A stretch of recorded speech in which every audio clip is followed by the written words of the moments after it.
ആ അല്ല, എന്താ ചേട്ടന്റെ പ്ലാൻ? പ്ലാൻ?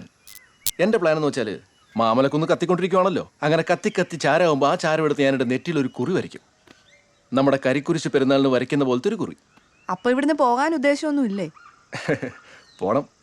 പോണമല്ലോ. കൊണ്ടുപോകാൻ ആൾ വരട്ടെ. ആര്?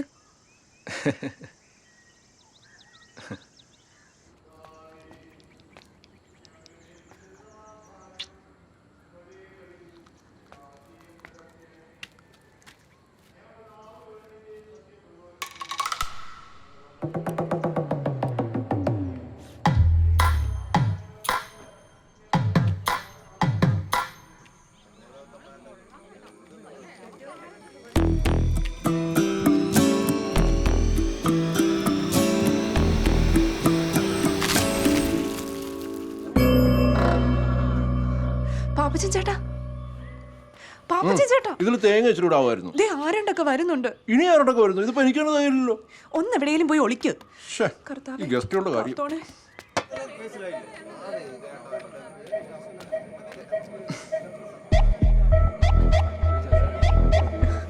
അതല്ല രസം, ഞാൻ റീനെ വിളിക്കാൻ ആളെ വിട്ടിട്ടുണ്ട്.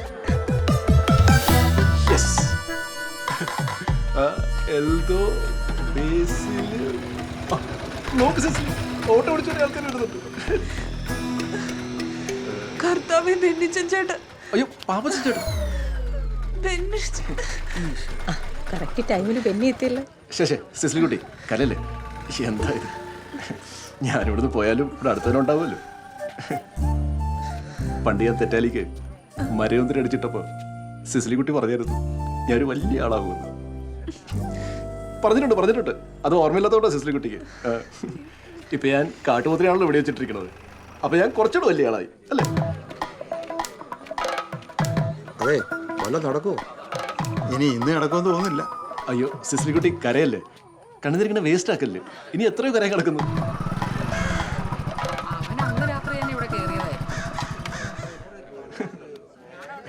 ബെന്നിയെ കാണാനായിട്ടാണ് ഞാൻ ഇങ്ങോട്ട് വന്നെങ്കിലും അവനില്ലാത്ത 2 ദിവസം ഞാൻ ഹാപ്പിയായിരുന്നു. ചേട്ടാ, ഞാൻ ഇന്നലെയും കൂടി ഇതിലേക്ക് ഇറങ്ങടിച്ചിരുന്നിട്ട് ഇങ്ങനെ ഒരു ലൈൻ ഷോട്ടാണ് ഞാൻ അറിഞ്ഞില്ല. എന്റെ ജീവിതം കുളവാക്കിയപ്പോ ചേട്ടന് സമാധാനമായില്ല.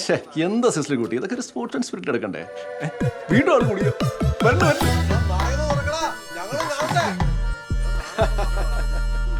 തിരക്കുകളൊക്കെ മാറ്റിവെച്ചോടെ വന്നിട്ടുള്ള എല്ലാവർക്കും എന്റെ വിനീതമായ നമസ്കാരം. എടാ ചോക്കോടാ, നീയാണോ ജാഥ ക്യാപ്റ്റൻ?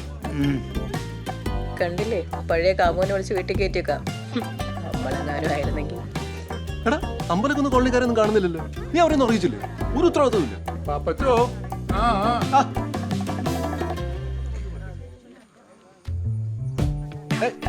എന്റെ പൊന്നു സിസു, റീന നീ എന്താ കരയുന്നത്? ഇതാണ് ഈ പെണ്ണുങ്ങളുടെ കുഴപ്പം. ഒട്ടും മനക്കെട്ടിയില്ല. വിയൂർ സെൻട്രൽ ജയിലിന്റെ മതിലുകൾക്ക് തളച്ചിടാൻ പറ്റുമോ ഈ പാപ്പച്ചനെ? വെനി, നിന്നെ വിട്ടോ? സിസു, നീ പേടിക്കണ്ട. ദേ വെനിച്ച നിൽക്കുന്നത് നല്ല പയർ വേറെ പോലെ. രാത്രി ഞാൻ പറഞ്ഞില്ലേ സിസു, നോട്ട് ഇൻജുറി ടു ഹെൽത്ത്.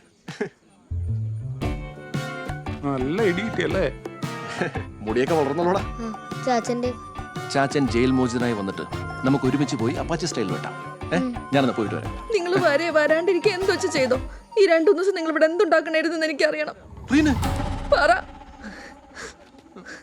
എന്നാലും ധൈര്യം സമ്മതിക്കണം, അതും പട്ടാ പകല്.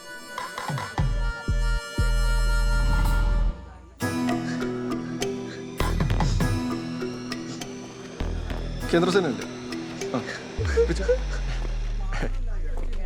ബെന്നി, എടാ, അന്ന് നിന്നെ പൊക്കിയത് സത്യത ഞാൻ അറിഞ്ഞില്ലായിരുന്നു. പിന്നെ ഏതൊരു നായിട്ട് എൻ്റെ ജീവിതത്തിലും ഇങ്ങനെ ഒരു ത്രില്ലിംഗ് നിമിഷം ഉണ്ടാകുമല്ലോ. നിനക്ക് പറഞ്ഞാൽ മനസ്സിലാവും. അതെ, പിന്നെ ആ കട്ടിലിൻ്റെ അടിയിൽ ഇരുന്ന കുപ്പിന്ന് ഞാൻ ഒരു 2 പേക്ക് അടിച്ചിട്ടുണ്ട്. DF ലീവിലാണോ? കണ്ടില്ല? യെസ്, വന്നേന് നന്ദി. റീനയ്ക്ക് സുഖല്ലേ? അകത്തു പോയി ചോദിക്കും. ഇതൊക്കെ ഓരോ പരസ്പര ധാരണ നടക്കുന്ന കാര്യങ്ങളല്ലേ? ധാരണ വേണം. സാറേ, സ്റ്റേഷനിലേക്കല്ലേ? ആനക്കൈ വഴി വിട്ടാൽ മതി. അത് ഞാൻ തീരുമാനിച്ചോളാം. മയിലാടും പാറ വഴി പോലീസ് സ്റ്റേഷനിൽ കയറാൻ ഒരു വകുപ്പുണ്ടായിരുന്നു, ഇമ്മോറൽ ട്രാഫിക്. പിന്നെ സാർമാർ ആദ്യം വന്ന സ്ഥിതിക്ക് ആനക്കൈ വഴി തന്നെ പൊക്കോട്ടെ. ഓ, അത് അടുത്ത പ്രാവശ്യം ആട്ടെ. ആയിക്കോട്ടെ. എടാ, ചെറിയൊരു ജീവപര്യന്തം ഞാൻ ഉടനെ വരില്ലേ? അതല്ല ആശാനെ, പറ മോനെ. എന്റെ സൈക്കിൾ എവിടെ വെച്ചേ? സാറേ പോവാം. ഇന്നലെ ഈ ഭാഗത്തൊക്കെ മഴയും കാറ്റൊക്കെ ഉണ്ടായിരുന്നു, പിന്നെ തണുപ്പൊക്കെ അല്ലേ. അല്ല ബെന്നി, നാട്ടുകാർ പറയുന്നൊന്നും കാര്യമാക്കണ്ട, അവര് വഴിയ സുഹൃത്തുക്കളൊക്കെ ആവുമ്പോൾ.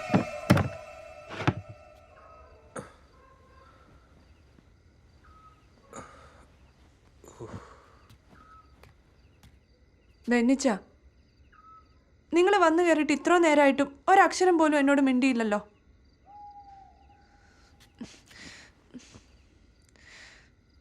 അതോ ഈ നാട്ടുകാർ പറയുന്ന പോലെ നിങ്ങൾക്കും എന്നെ സംശയമാണോ? ബെന്നി, എന്തോ ഇത്? ഒരാഴ്ച മനുഷ്യനൊന്ന് ഉറങ്ങിയിട്ട് ഒതുക്കത്തെ കൊതുകും അവന്മാർ ഇന്റെ ചായക്കുന്നല്ലേ ചാച്ച. ചേട്ടായിക്ക് തല്ല് കിട്ടി. പാപ്പച്ചൻ ചേട്ടൻ പറഞ്ഞല്ലോ തല്ലൊന്നും കിട്ടുകയല്ലെന്ന്. ഓപ്പച്ചൻ എടി അവൻ പറയുന്ന കാര്യങ്ങൾ വിശ്വസിക്കുവോ? നിന്നെ തന്റെ ജോസഫ് അല്ലെന്ന് അവൻ പറഞ്ഞാൽ നീ വിശ്വസിക്കുവോ? നീ കിടക്കാണെങ്കിൽ കിടക്ക്, കിടക്കുന്നേ കിടന്നേ.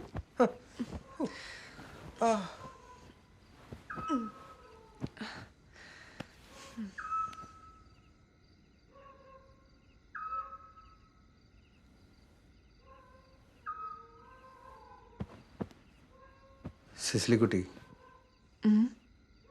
നിങ്ങൾ എന്നെ അടി കെട്ടാഞ്ഞ്. എന്തോന്നാ? നീയും പാപ്പച്ചനും എന്നെ കെട്ടാഞ്ഞിന്ന്. ഓഹോ, അപ്പൊ നിങ്ങൾക്ക് എന്നെ ഇപ്പോഴും സംശയമാണല്ലേ?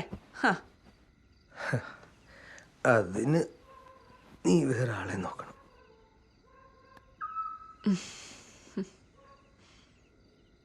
എടി അവൻ കാണാൻ വലിയ തിരക്കേടൊന്നുമില്ലല്ലോ. കുറച്ച് കള്ളം പറയും, അതിപ്പോ ഇന്നത്തെ കാലത്ത് ഒരു കുഴപ്പമാണോ? നിനക്ക് മക്കളുണ്ടായതിന് ദേ, സ്റ്റേഷനിൽ കിട്ടിയതിന്റെ വാക്ക് ഞാൻ ഇവിടെ തരും കേട്ടോ. മിണ്ടാതെ കടന്നോ. സിസ്ലി, എടിയാ കഥയൊന്ന് പറഞ്ഞ്. സിസ്ലി കുട്ടി, ആ കഥയൊന്ന് പറഞ്ഞ് ഇങ്ങോട്ട് വന്നേ. ഞാനൊന്ന് കേക്കട്ടെ. പറയണോ?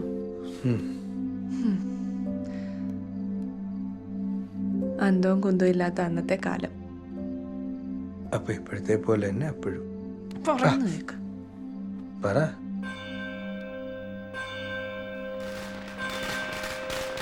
മണ്വാനം സ്വർഗമഖിലം പഞ്ചഭൂതഗണമിവിടെ വണങ്ങും നല്ല വചനമറിയും നാട്ടിൽ. മണിക്കുട്ടിയെ, നിന്റെ ഓട്ടം കുറിച്ച് കൂടുന്നുണ്ടേ, നിന്നെ പിടിച്ചാൻ കെട്ടിയിടും. ഇതാ വന്നേ. പിന്നെ വന്നേ.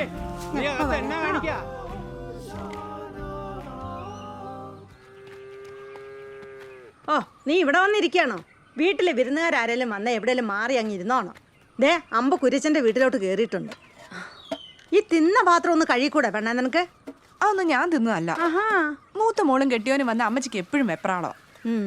നമ്മളെ പോലെ താള് മൂപ്പിച്ചത് വല്ലതും തിന്നുവോ പോളി? അവന് നല്ലത് വല്ലതും വെച്ചുണ്ടായി കൊടുക്കണ്ടായോ? വക്കീല് വരുമാനോടുള്ള ഒരു സ്നേഹം. അതേടി, നീ പാപ്പച്ചനെ സ്വപ്നം കണ്ടോണ്ടിരുന്നോ? എടി, അവരുടെ ചായ്പിലാ കിടക്കുന്നതെന്നൊരു ഓർമ്മ വേണം. അവന് പോലും ആ തന്തയുടെ അടുത്തൊരു വിലയില്ല, അറിയോ നിനക്ക്? പിന്നെ അവിടെ കയറാൻ നിൽക്കുന്ന നിനക്ക്.